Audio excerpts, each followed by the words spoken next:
Hola mis amigos, continuamos con nuestro paseo por el Evangelio de Marcos, introduciéndonos cada vez más en las últimas horas de la vida de Jesús aquí en la tierra, en ese momento en que Él va a experimentar su pasión, su muerte y luego su resurrección.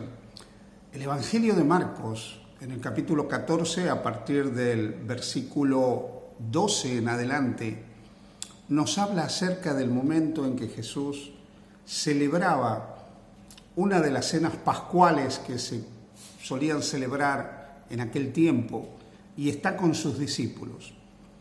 En una escena cargada de tensión espiritual, pero también de ansiedad, en una escena donde nosotros vemos la nobleza de Jesús, donde encontramos sus promesas, pero también lo duro de la realidad del corazón del ser humano que alejado de Dios puede llegar a transformarse en un corazón traidor, encontramos la declaración de Jesús acerca de lo que significa ese momento.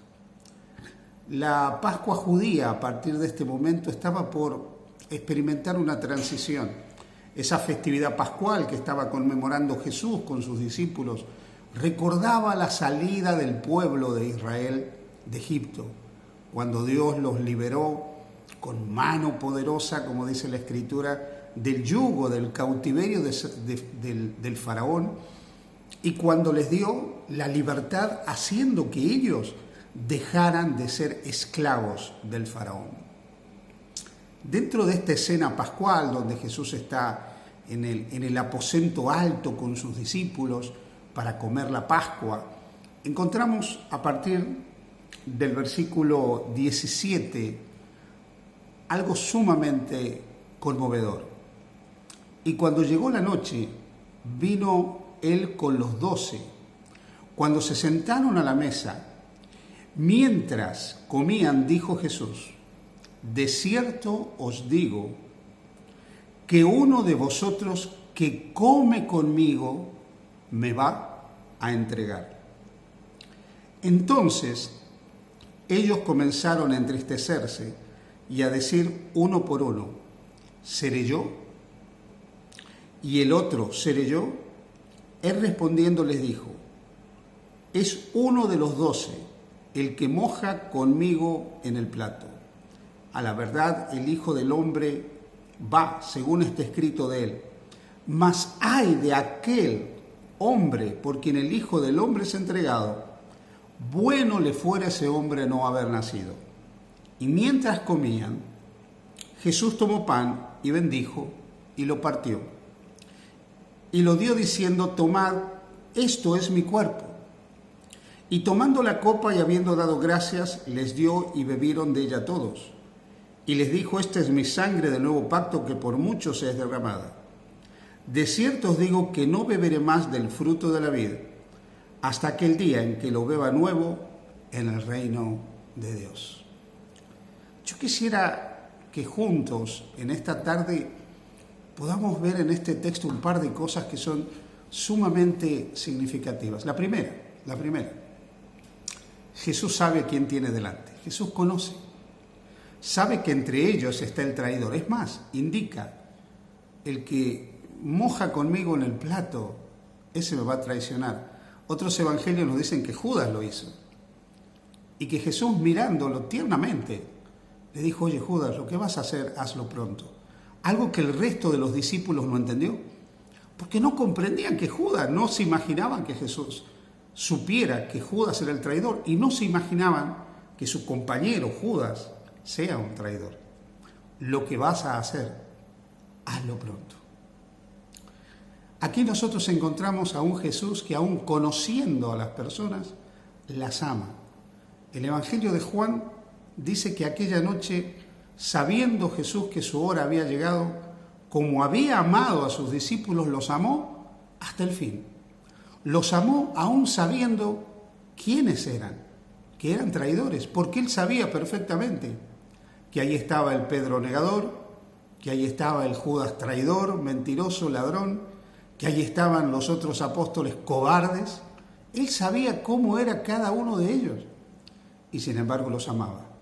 y sin embargo compartió ese momento tan profundo y tan significativo de esa conmemoración pascual que ahora empezaba a tener un sentido completamente diferente porque se estaba transformando en una fiesta que recordaba la liberación de un pueblo para pasar a ser una conmemoración que nos permitiría a través de los siglos recordar la redención que el mundo ha recibido a través de Jesucristo. Sorprende ver la grandeza del amor de Jesús, que a pesar de que está con personas en las que Él sabe que está el mal, con personas que Él sabe que cometerán pecados abiertos contra Él, no las rechaza. Aquí déjame decirte algo, a lo largo del tiempo en la historia del cristianismo, con más de 2000 años de historia del cristianismo, hemos visto muchas veces situaciones donde la actitud de la iglesia hacia los cristianos no tiene nada que ver con lo que ha hecho Jesús. Jesús podría haber dicho, mira Pedro, tú no puedes comer la Pascua conmigo. Judas, tú no puedes comer la Pascua conmigo. Y al resto decirle, vosotros también, porque vais a pecar. Sois traidores, yo os conozco. Sé que la mácula del mal está en vosotros, por lo tanto, no podéis participar de este ritual sagrado. La Iglesia se ha encargado durante muchos siglos de crear preceptos que impiden a las personas participar de los más sagrados y de alguna manera ellos están en alguna falta, en algún error. Pero esto es totalmente ajeno a la enseñanza de Jesús.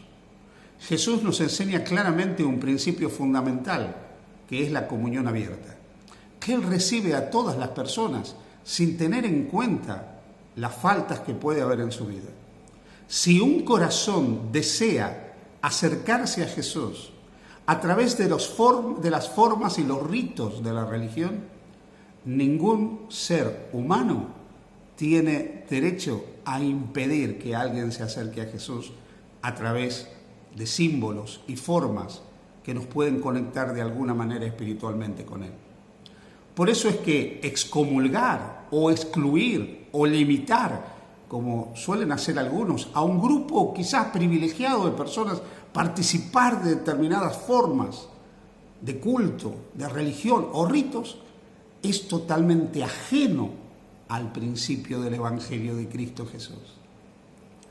Por otro lado, lo que aquí nosotros encontramos es una actitud de Jesús de compartir símbolos que representan la forma en que Dios nutre, alimenta y sostiene a sus hijos, como pueden ser el pan y el vino.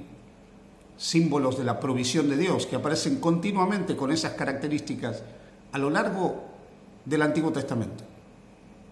Y aquí vemos a Jesús que los comparte, los provee sin distinción alguna, porque Jesús es un Señor inclusivo, que no se aparta de las personas porque son frágiles, por sus fallas, por sus errores, por sus flaquezas. Jesús comparte sus bendiciones absolutamente con todos. Bien lo expresa otro evangelista como Mateo cuando dice que Él hace salir el sol sobre malos y buenos y reparte sus bendiciones sobre justos e injustos.